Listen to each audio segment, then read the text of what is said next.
Right. Hello, everyone. I'm Marius. Thank you very much for coming today. It's an honor to have you all.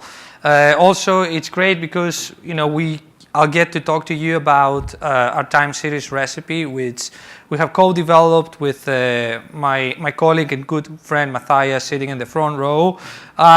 We have decided to split that presentation in two. I guess both of us we don't want to talk too much. We are both data scientists for H2O. We have some good Kaggle background. I used to be ranked top on Kaggle. Mathias used to rank 4th at some point, and you can see our profiles here. We are not relying. But I think the main point, I think I take out of it is that we had the chance to participate in many different competitions, some of them on time series, some other on different subjects, but we have been able to get a lot of knowledge about what works well on different problems, and hopefully we have been able to put that into the software, including the time series recipe. So first, I would like to, you have already seen how Driverless AI works, but just to make certain that everybody is on the same page, you normally have some input data, you can imagine in a tabular format. So you have some features, x1, x2, and you have a target variable that you try to predict, and you specify that. And the next thing you do is you specify an objective function, something you want to optimize. Maybe you want to minimize some form of error or maximize some form of accuracy. And then based on how much resources you allocate to driverless in terms of computing power, and you can constrain it through other means. We have some specific radars that control time and accuracy. Based on this, driverless is going to run, and then it's going to start in giving you some outputs, which the type of output may vary. So it could be data visualization, it could be the actual feature engineering, so how we have transformed the features. Obviously, you get a model that predicts the target you have defined in the beginning. You can get some interpretation about why the model is giving the predictions it does, and you also get a way to productionize this. So the code that either in Python or Java right now that simulates the scoring functions. So what do we consider a time series problem within driverless? We basically define it when there is some relationship with the target variable and time. So if there's any temporal relationship with a target variable, this is how we define the time series problem, and that relationship could be something straightforward or linear, or it could be something seasonal, more like something like this. But in terms of the UI, you need to actually put the date into the software in order to understand that we are essentially triggering a time series mode. The first thing that a recipe does, which is integral on getting good results, is it tries to identify the different time series which are included into the software, into the data, sorry. So imagine you might have multiple stores in your data. You might have multiple rows that with the same date appears because it belongs to a different group. So the first thing we do is we try to find those groups. Essentially, we try to find all the different time series you have in your data, and we actually want multiple time series in the same data set because our recipe works by scrutinizing what we know about one specific group for the time series of one group, but we can borrow information from other groups, especially when we don't have that much information, in order to boost results for other time groups. So in this case, these groups could be customers, could be stores, could be different stocks.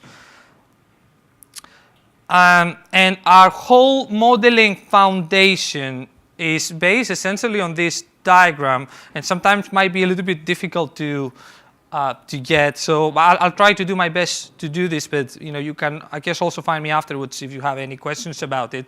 So the way first we divide our training data into some time units. These time units could be days, could be months, could be years, could be just a sequence of integers. It doesn't matter, you name it.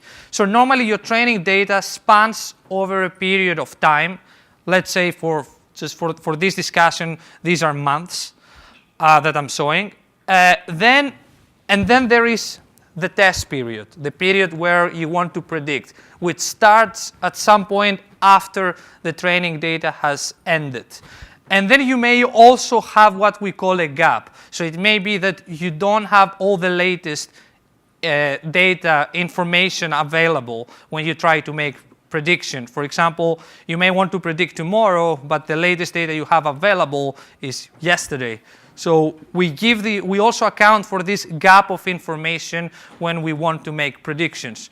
So essentially we create this test window where we try to predict, which is consisted of this forecast horizon, is the actual period in the future, in this case months, that we try to predict. And we also take care of any gap that there may be, gap of information for making these predictions. And what we do next is we take that window that we try to predict and we replicate it within the training data. So we will take, let's say, the same period of time. We will go at the end of the training data and we will simulate a similar environment. So we will use month 8 and 9 in this scenario for our internal testing environment, and we will also introduce a gap. So although we know what happens on month 7, we will actually assume that we don't. And the reason we want to do this is because we want to create multiple such environments that completely map what your test period looks like. And not every point is equal. That's why it is important to specify how long you want that horizon to be, because in this case for point 11, we know what happened 2 months ago. Point 9 is available, but for point 12, we don't know what happened 2 months ago. We fall into the gap period. So we can assume that predictions will be easier for point 8 and more difficult for point 9. But the point is, when we create lag features, when we create autoregressive type of features, we will always respect this gap on how we create this, how we create our feature engineering. We have different validation schemas in order to ensure that we are getting consistent results. The most simple, normally these schemas are triggered via different settings in the beginning. So normally lower accuracy will minimize the validation to a single split. So normally the latest period in the training data will become the validation, and everything before that will essentially be the training data. If you put higher accuracy, then we start creating multiple moving windows. So, that always adhere to the same principle. We will keep shifting our validation data essentially towards the past, to the left. We will increasingly building models with less training data, and we see how well those models fare. So we try to increase robustness by making certain that a model is always able to predict the next period, irrespective of how much data it's using. And we have different modes where we can also constrain the training size to also have exactly the shape of our validation window. And this is because sometimes you want to be able to create a data set which is as similar as possible to your test one in order to get the best possible results. And we have another validation mode where we can just pick different random intervals from the data, always the past, the past part becomes a training data set, the future part becomes a test data set, and we can do this multiple times in order to ensure that a data set trained on different periods is always able to predict the future consistently. And at this point, I would like to call in Mathias to help us with the feature engineering process. Thank you from me. Thank you, Marius. Yeah, I would like to continue with actual feature engineering, which is going on under the hood if you enable the time series recipe. And let's start with really simple ones. So if we only consider our time column, then we can basically create simple features like the day, the month, the year. And one special feature is actually the last column that is indicating if there's a holiday. So internally we use simply the holidays package from Python, but if it's not sufficient for you, then you can also define your own holidays via the expert settings. And in some for some data sets, it's a really useful feature to have because if you, for instance, want to predict your sales for your store, so for instance, then of course the holiday plays a major role and changes everything. Maybe another side note, it's not that Driverless creates these features every time, so it just considers them and the genetic algorithm figures out if it's useful for that particular data set or not. So that's basically the same engine which runs for the IID data. It just has a lot of transformers to pick from and tries to figure out which ones are actually useful. Another important and set of features are lag features, so basically incorporating past information, especially regarding the target into the current point of time. So basically looking back in time and saying, okay, what have been my sales last week, for instance, or 2 weeks ago, because that often is there's often a high autocorrelation in that signal that we can use to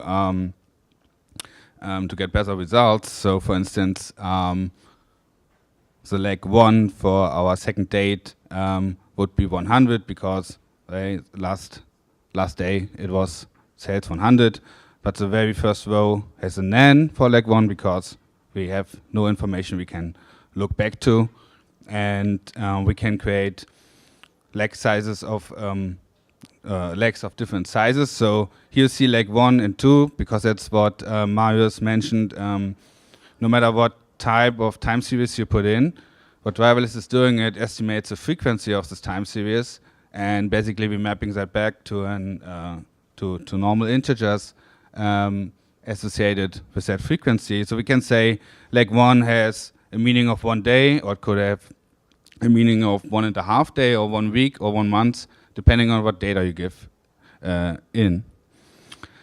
We have also features like moving averages, which is basically an iteration that you can do on top of lag. So you can say, okay, if I have the lag 1 and 2, so I can say 150 plus 100 divided by 2, so it takes the average. I can write those averages, and you can do a lot of stuff, and that increases most often the predictive power of our model because it's variable information that we can capture this way. So it's a bit like what Rima would be doing, but also maybe as an additional side note, we heavily rely on gradient boosting still, even though we are modeling time series, so it might be a bit surprising for some or the other, because it's not that we, it's not that classical way to do it.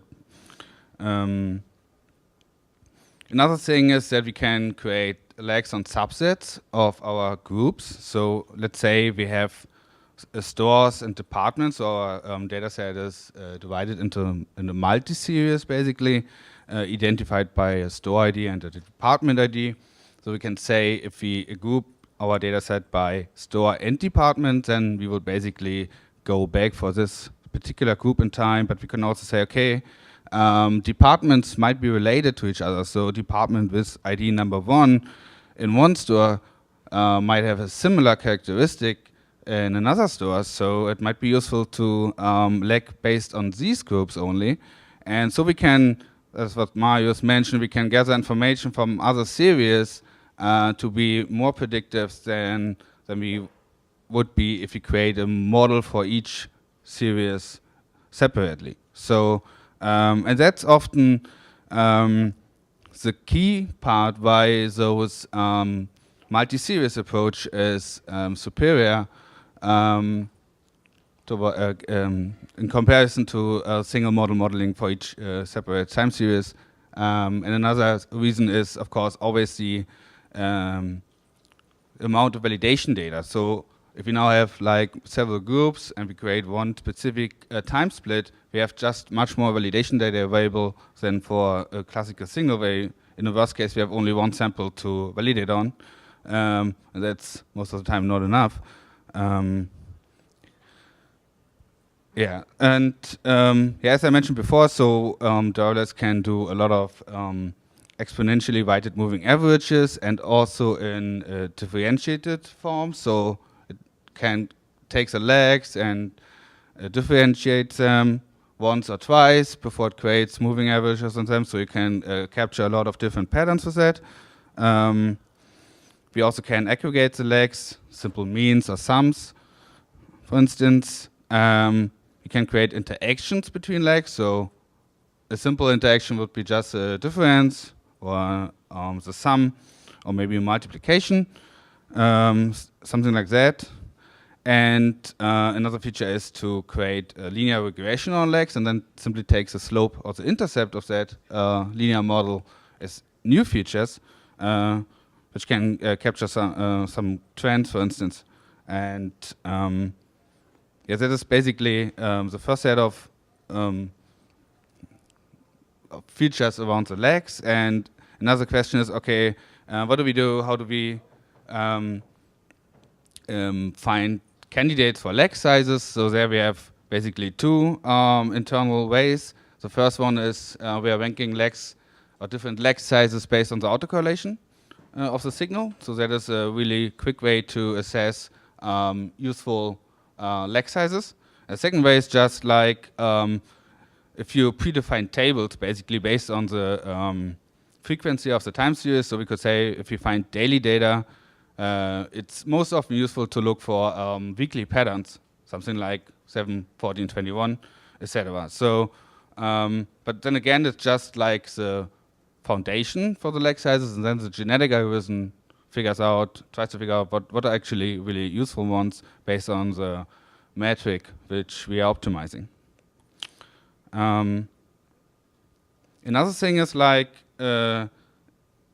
if you tricks to avoid overfitting with lags, because often lags are really due to the fact with a high autocorrelation, it's easy to overfit with them. So we have to make sure that we don't do that.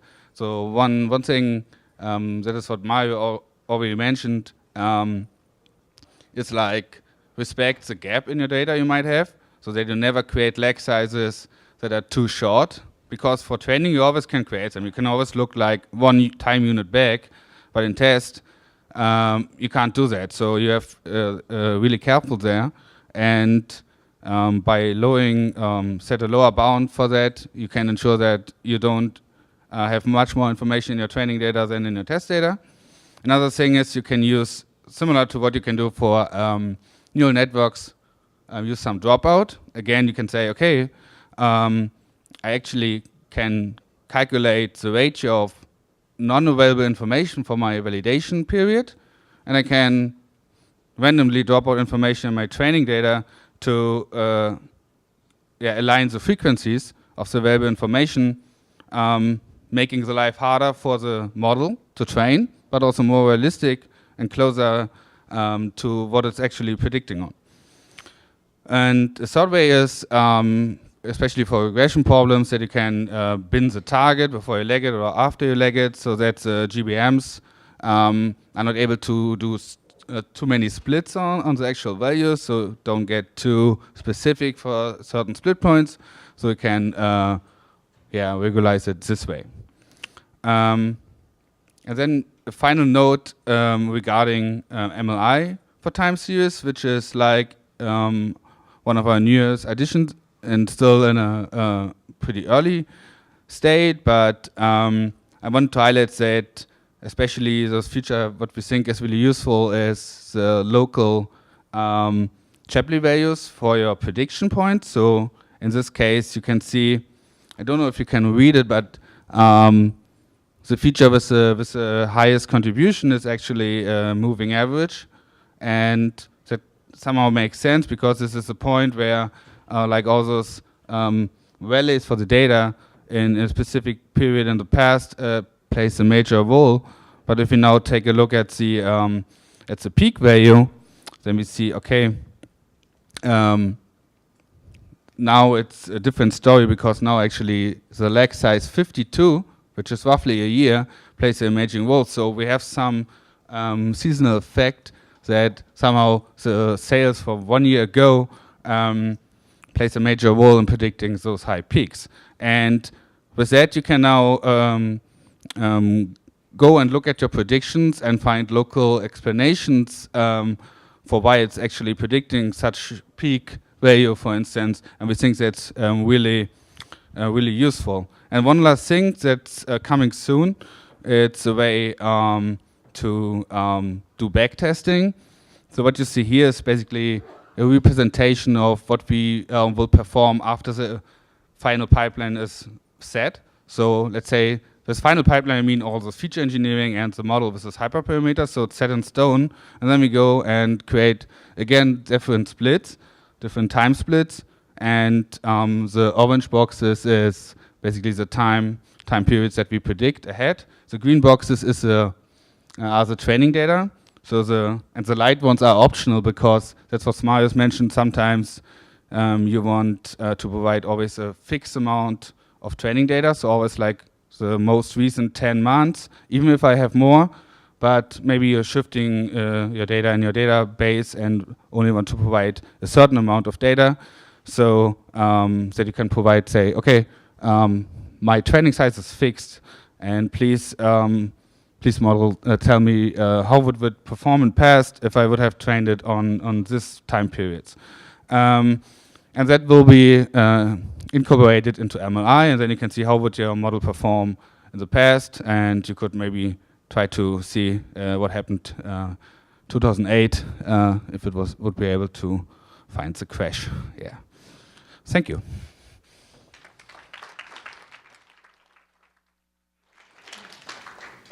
So Mathias and Marius, we do have 2 questions in Slido. I think we can just quickly answer them. That'd be great. Yes, Arima is in the works. I believe that was the second one. And what's the first one? It's up. I cannot read it. Maybe I'll go here.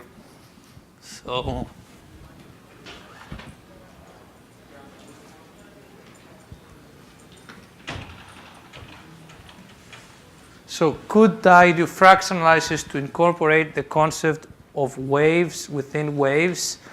This would simulate using multiple time compressions. I'm not very familiar with fractal analysis, so it might be good to whoever asked this to come and find me in order to understand more about what do you mean. Cool. Awesome. Thank you, Marius. So if any questions didn't get answered, just feel free to go and chat with Mathias or Marius independently.